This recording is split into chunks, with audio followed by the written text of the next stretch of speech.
The opposite of pleasure is duty and obligation. The opposite of risk is safety and measurement.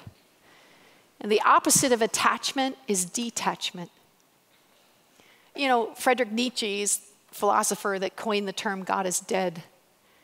I think of him sometimes because I went into a bathroom stall one time and it had God is dead, Friedrich Nietzsche, and then underneath someone had written Nietzsche's dead, God. I thought touche. And also like highbrow graffiti. Wow. I just wrote for a good time, call this church, you know.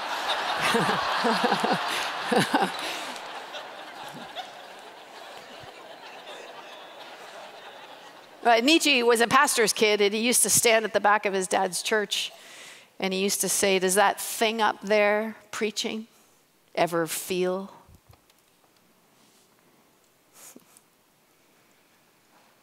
One of the best leaders I have ever had the joy of meeting in my life, I met when I was just a volunteer starting out with the Salvation Army in Russia. His name was Vladimir Mikhailovich. He was a hero. I mean, 88 years old, he was still going strong. Every day he was going out for open air. And I went to stay for a week with him with a translator. The translator wasn't a Christian, so I was really excited because I'm like, by the time we're done talking to this guy, she should be well on her way to getting saved. And I mean, he just told us story after story after story. I mean, literally story after story after story of God's miraculous provision in prison, of like miraculous intervention, like this fish getting to a cell and him opening it and there being a full Bible in there and like leading 60 men to the Lord, and they all got put in solitary confinement for singing hymns too loud. I mean, it's just epic ever. He took the Bible, he sewed it all into his clothes, and like many, and then he got sent to the gulag for preaching, and then in the gulag he would meet people and he would want to see the gospel. I mean, and then even now, 88 years old, he still has this thriving church. He just never stopped. He just never stopped. I remember saying to him, like, how are you doing this with your life? And I remember him just pointing to the Gospels in Matthew, and he said, well, we got to preach to the whole world, and then the end will come, you know, like.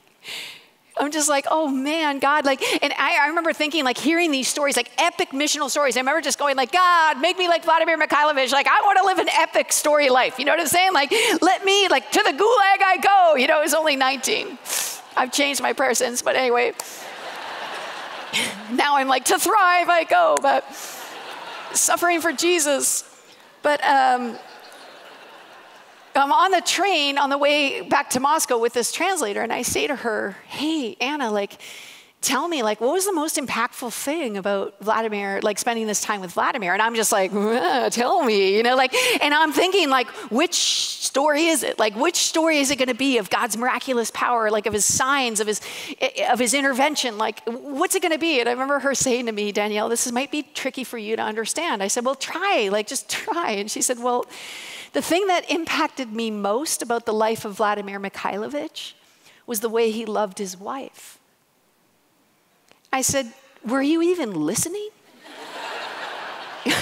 Like, I think that's cute, but like, hello, like whole prison blocks, like, hello, like solitary confinement for singing hymns, for Pete's sake. Like, this is the stuff of like Hollywood. Like, what are you talking about? She said, well, like in my own culture, she said, I have never seen a man so tender, so kind, so gracious, so loving, so inclusive to his wife. I've never seen it. She said, is Jesus like that?